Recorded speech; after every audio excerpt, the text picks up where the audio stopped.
Welcome to ई ज्ञान। चलिए आज हम लोग एसी फंडामेंटल्स का एक important topic AC through series RL circuit पढ़ करके देखते हैं। इसके पहले हम लोगों ने ऑलरेडी एसी सर्किट में AC through pure resistance, AC through pure inductance और एसी थ्रू प्योर कैपेसिटेंस हम लोगों ने पढ़ा था। जब हम लोगों ने एसी का इफेक्ट जो है इंडिविजुअल रेजिस्टेंस में या इंडिविजुअल इंडक्टेंस में या इंडिविजुअली कैपेसिटेंस के अक्रॉस हम लोगों ने स्टडी किया था। अब हम लोग पढ़ करके देखते हैं कि यदि दो एलिमेंट्स एक साथ हो, मतलब जैसे रेजिस्टेंस और इंडक्टेंस एक साथ है या आरसी या आरएलसी सब एक साथ है, तो उसका इफेक्ट एसी के केस में कैसा होता है। तो इस सीरीज का जो हमारा पहला टॉपिक है वो यह है AC through series RL circuit, मतलब कि जब रेजिस्टेंस और इंडक्टेंस एक साथ सीरीज में है और हम उसके अक्रॉस अल्टरनेटिंग वोल्टेज अप्लाई करते हैं तो इफेक्ट कैसा होगा। तो देखिए हम लोगों ने यहाँ पर एक सर्किट बनाया है जहाँ पर हम लोग एक रेजिस्टेंस और इंडक्टेंस को सीरीज में कनेक्ट किया है और इसके अक्रॉस हम लोगों ने एक alternating voltage V is equal to V M sine omega T को कनेक्ट किया है। इस वोल्टेज की जो आरएमएस वैल्यू है वो V है। जैसे ही हम इस सर्किट को क्लोज करेंगे तो इस सर्किट में से एक करंट फ्लो होगा जिसकी आरएमएस वैल्यू I है। तो जब भी हम लोग ऐसा सर्किट स्टडी करते हैं तो हम देख रहे हैं कि जब ये करंट इस रेजिस्टेंस में से फ्लो होता है तो इसके अक्रॉस एक वोल्टेज ड्रॉप क्रिएट करता है। सपोज हम उसको डिनोट करते हैं VR से, तो ये जो वोल्टेज हो गया वो हो गया VR। जब यही सेम करंट इस इंडक्टेंस में से जाता है तो इसके अक्रॉस एक वोल्टेज ड्रॉप क्रिएट करता है, हम उसको डिनोट करते हैं VL से। VR और VL कितने होंगे, तो अकॉर्डिंग टू ओम्स लॉ हम जानते हैं कि जो रेजिस्टेंस के अक्रॉस वोल्टेज होता है वो होता है करंट मल्टीप्लाइड बाय रेजिस्टेंस, मतलब VR is equal to I into R. बिल्कुल वैसे ही इंडक्टेंस के क्रॉस जो वोल्टेज ड्रॉप है वो होगा current multiplied by inductive reactance XL। बहुत ध्यान रखना है हमको कि जब भी हम VL निकालेंगे तो I इंटू XL करना है, कभी भी VL is equal to I into L नहीं करना है। बहुत सारे स्टूडेंट्स इसमें गलती करते हैं। यदि हम V is equal to I L करेंगे तो L जो होता है वो इंडक्टेंस होता है और उसकी यूनिट जो होती है वो हेनरी होती है, जबकि ओम्स लॉ अप्लाई करते समय हमको ध्यान रखना है कि यहाँ पर जो भी एलिमेंट हम लेते हैं उसकी यूनिट ओम्स में ही होनी चाहिए। XL की यूनिट ओम्स में होती है, इसलिए हम I इंटू XL करेंगे। क्लियर है। तो ये हमारा वोल्टेज हो गया VR is equal to I R, VL is equal to I XL। देखिए ये जो वोल्टेज और ये वोल्टेज, इन दोनों का समेशन इस वोल्टेज के बराबर होगा, क्योंकि यही वोल्टेज जो है वो रेजिस्टेंस और इंडक्टेंस में डिस्ट्रीब्यूट हो रहा है। तो हम लिख सकते हैं V is equal to VR plus VL, मतलब ये वोल्टेज इज इक्वल टू इस वोल्टेज और इस वोल्टेज के फेजर का समेशन होगा। Phasor of V is equal to phasor of VR plus phasor of VL। चलिए हम इसी को फेजर डायग्राम में बना करके देखते हैं। तो देखिए हम लोगों ने यहाँ पर फेजर डायग्राम बनाने के लिए एक रियल एक्सिस और एक इमेजिनरी एक्सिस पहले से ड्रॉ कर लिया है। अब हम स्टार्ट करते हैं फेजर डायग्राम बनाना। सबसे पहले हम लोग बना लेंगे इसमें करंट। करंट हम सबसे पहले क्यों बना रहे हैं, क्योंकि करंट की वैल्यू जो है वो सारे सर्किट में सेम है। ये सीरीज सर्किट है तो यहाँ का करंट, यहाँ का करंट, यहाँ का करंट सब सेम है, इसलिए हम लोग करंट को सबसे पहले बनाएंगे। करंट है I, तो देखिए मैं यहाँ पर रेफरेंस एक्सिस में, रियल एक्सिस में सबसे पहले बना ले रहा हूँ I। इसके बाद हम लोगों को ड्रॉ करना है V, VR और VL। हम लोगों ने अपने प्रीवियस लेक्चर्स में ऑलरेडी डिस्कस किया है कि प्योर रेजिस्टेंस के केस में जो करंट होता है और जो वोल्टेज होता है वो सेम फेज में होते हैं, मतलब करंट और वोल्टेज के बीच में कोई भी फेज डिफरेंस नहीं होता है।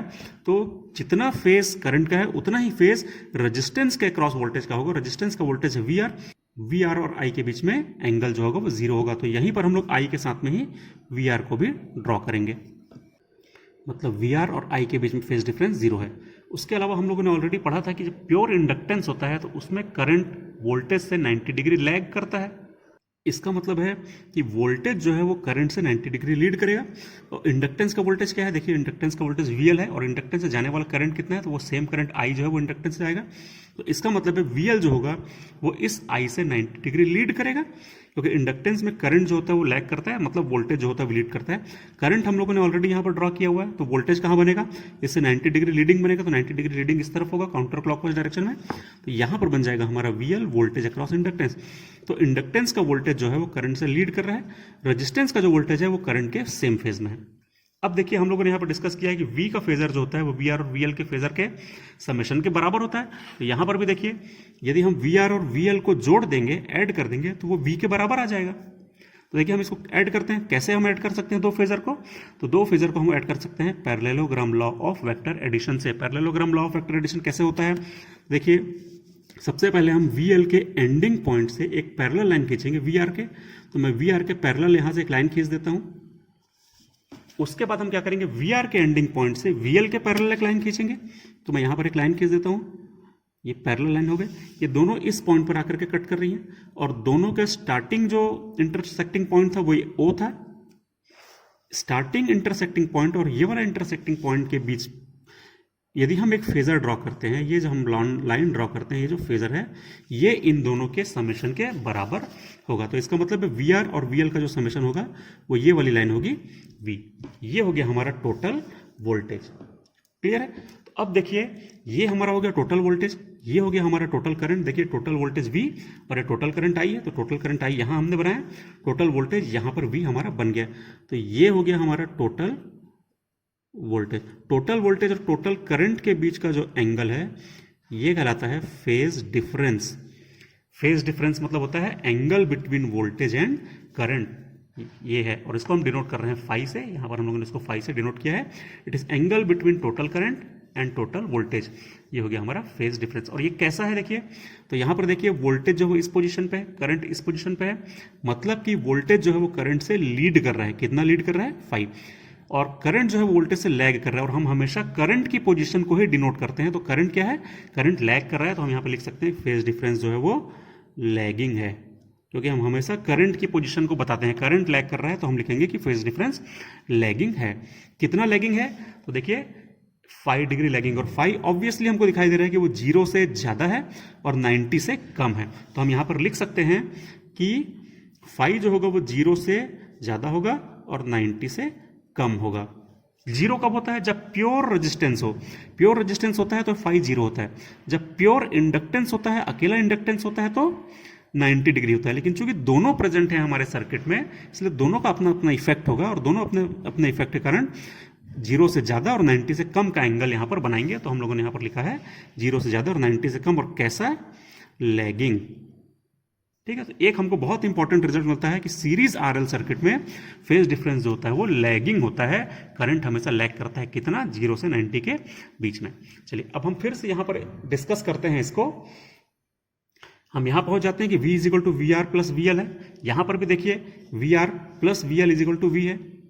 अब इस डायग्राम में यदि हम देखें तो ये वाली जो लाइन होगी वो पैरेललोग्राम लॉ के हिसाब से, पैरेललोग्राम के हिसाब से यदि ये वी एल है तो ये भी वी एल होगा, क्योंकि हम लोगों ने पैरेललोग्राम बनाया था। और ये दोनों जो साइड्स होंगी वो इक्वल होंगी, तो ये भी वी एल हो जाएगा। अब देखिए ये एक राइट एंगल ट्राइंगल बन रहा है। यहां पर देखिए यहां से ऐसा एक राइट एंगल ट्राइंगल बन रहा है जिसमें ये राइट एंगल है। इस राइट एंगल ट्राइंगल में देखिए ये हाइपोटेनियस है, ये बेस है, और ये परपेंडिकुलर है। तो हम यहां से बोल सकते हैं कि v का स्क्वायर जो होगा वो V R square plus V L square के बराबर होगा। यदि हम पाइथागोरस थ्योरम लगाते हैं तो सब्स्टिट्यूट करें, वी आर की वैल्यू आई आर सब्स्टिट्यूट करते हैं तो ये हो जाएगा आई आर का स्क्वायर। वी एल की वैल्यू आई एक्सएल सब्स्टिट्यूट करें तो ये हो जाएगा आई एक्सएल का स्क्वायर। ये बराबर हो जाएंगे वी स्क्वायर के बराबर। यदि मैं आई स्क्वायर को कॉमन निकाल लेता हूं और दोनों तरफ स्क्वायर रूट करता हूं तो देखिए ये हो जाएगा वी। यदि मैं दोनों तरफ स्क्वायर रूट करूं ये हो जाएगा आई स्क्वायर, बचेगा R square plus XL square. इसी को हम ऐसा भी लिख सकते हैं, v is equal to I multiplied by square root of R square plus XL square. ये बिल्कुल ओम्स लॉ के जैसा दिखाई दे रहा है। हम इसको ऐसा भी लिख सकते हैं, देखिए v upon I is equal to root over R square plus XL square. बहुत ज़्यादा सिमिलर है ये ओम्स लॉ के। जब हमने डीसी सर्किट पढ़ा था तो डीसी सर्किट में हम लोगों ने ओम्स लॉ क्या पढ़ा था?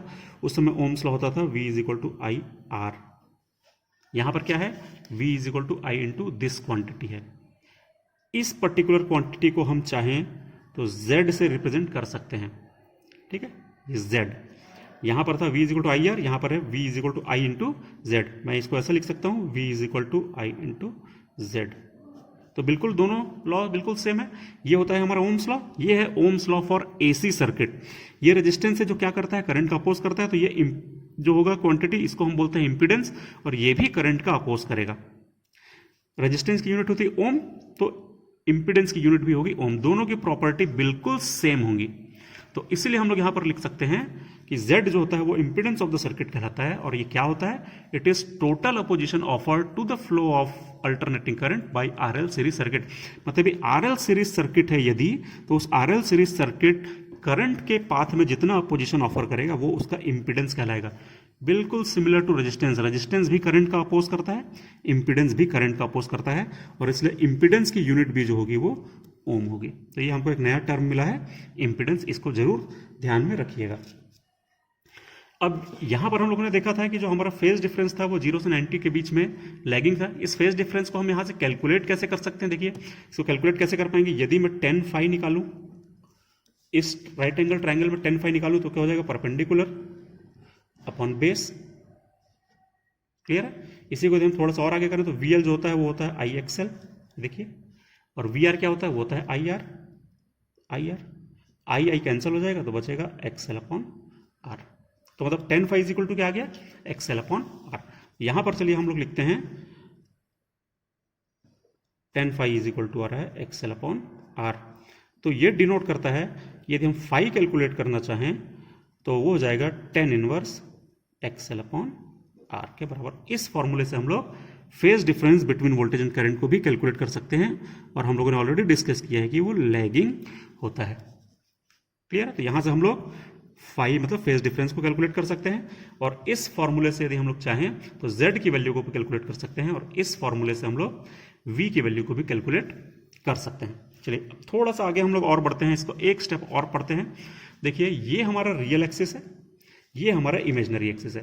तो रियल एक्सिस के पार्ट को हम लोग लिखते हैं रियल पार्ट के रूप में, और इमेजनरी एक्सिस को हम लोग इमेजनरी पार्ट के रूप में लिखते हैं। तो यदि मैं इस टोटल V को कॉम्प्लेक्स फॉर्म में लिखना चाहूं तो कैसे लिख पाऊंगा, इस V को मैं कॉम्प्लेक्स फॉर्म में लिख दूंगा, ये हो जाएगा हमारा रियल पार्ट और ये हो जाएगा हमारा इमेजनरी पार्ट। इमेजनरी पार्ट को हम लिखते हैं J इंटू VL।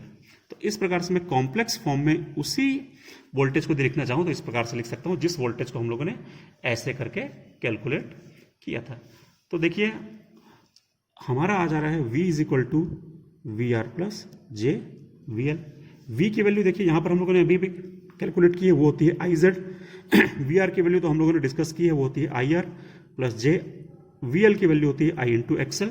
I को यदि हम कॉमन निकाल करके कैंसिल कर दें तो Z इज इक्वल टू आ जाता है R प्लस J XL। तो इस प्रकार से हम लोग इंपिडेंस को कॉम्प्लेक्स फॉर्म में इस प्रकार से डिनोट कर सकते हैं। ये भी बहुत इंपॉर्टेंट फॉर्मूला है, इसको यूज करते हुए आप लोग अपने न्यूमेरिकल्स बहुत आराम से सॉल्व कर सकते हैं। तो इसको ध्यान में रखिएगा, इंपॉर्टेंट है। चलिए अब हम लोग एक टॉपिक और पढ़ते हैं इसी के अंतर्गत। देखिए ये एक राइट एंगल ट्राइंगल, यदि मैं सिर्फ इस राइट एंगल ट्राइंगल को ही ड्रॉ करूं अलग से, बाकी सारी चीजों को मैं छोड़ दूं, तो इस ट्राइंगल में क्या क्या है देखिए, VR है, VL है, V है और ये एंगल फाई है। तो उसी को मैंने देखिए यहां पर फिर से ड्रॉ किया है। ये वाला जो बेस था वो VR था, परपेंडिकुलर जो था वो VL था, जो हाइपोटेनियस था वो V था हमारे डायग्राम में, और ये एंगल फाई था।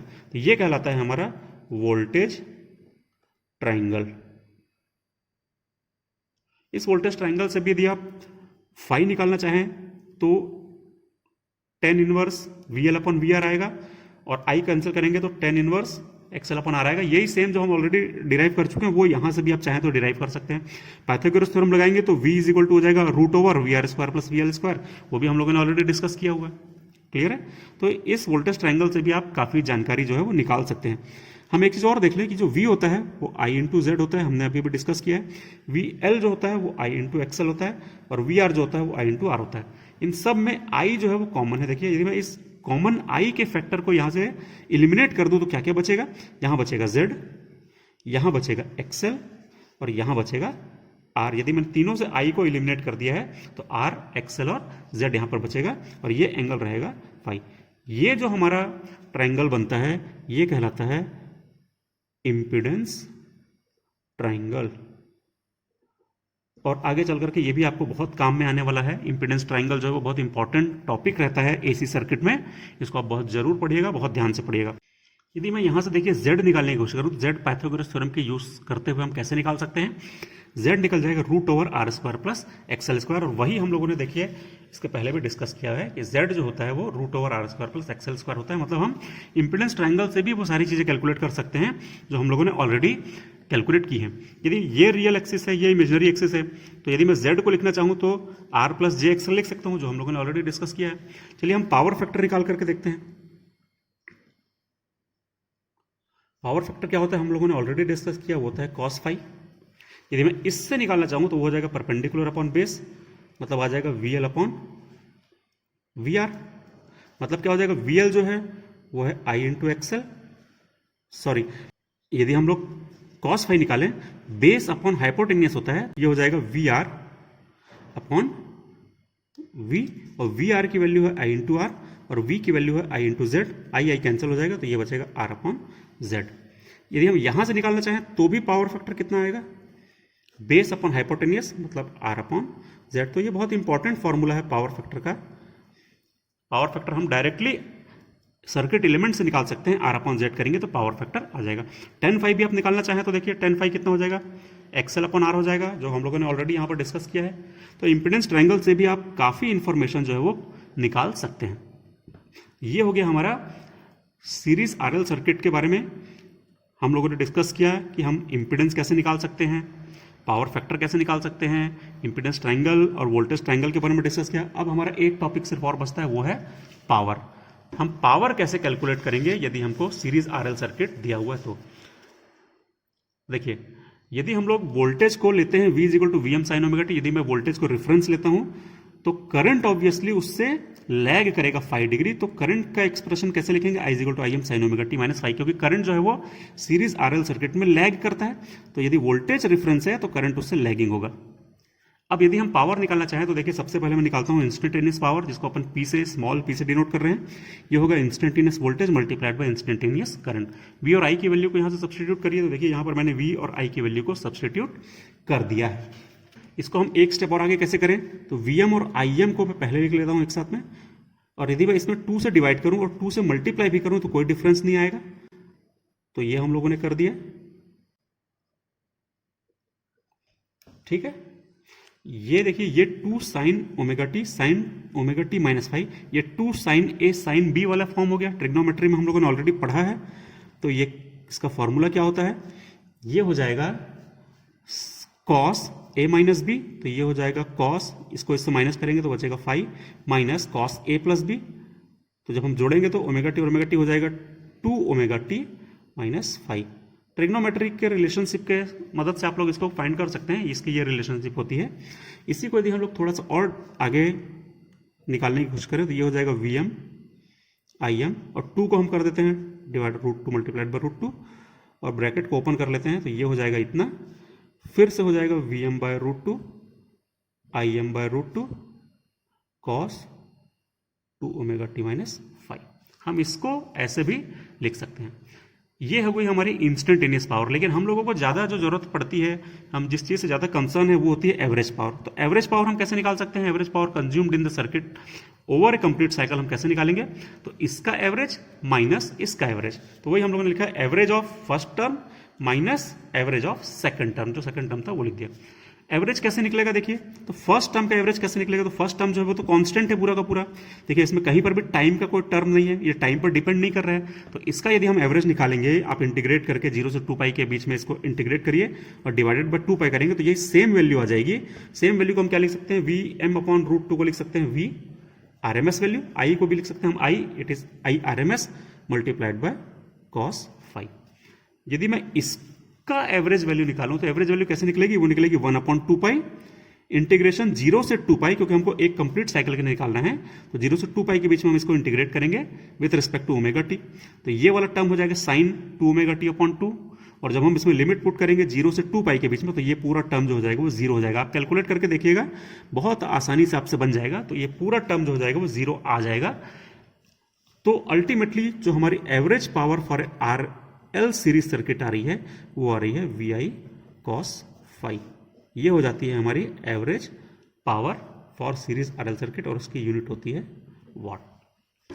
तो इस प्रकार से हम लोगों ने आज सीरीज RL सर्किट में पावर भी कैलकुलेट करके देख लिया है, पावर फैक्टर भी हम लोगों ने कैलकुलेट कर लिया है, इंपीडेंस का कॉन्सेप्ट हम लोगों ने समझा, इंपीडेंस ट्रायंगल हम लोगों ने समझ लिया है, और ये सारी चीजें हम लोगों ने डिस्कस की हैं कि सीरीज RL सर्किट में फेज कैसा होता है। तो फेज डिफरेंस हम लोगों ने यहाँ पर देखा था कि 0 से 90 के बीच में लैगिंग होता है। ये हो गया हमारा complete discussion of series RL circuit. Thank you.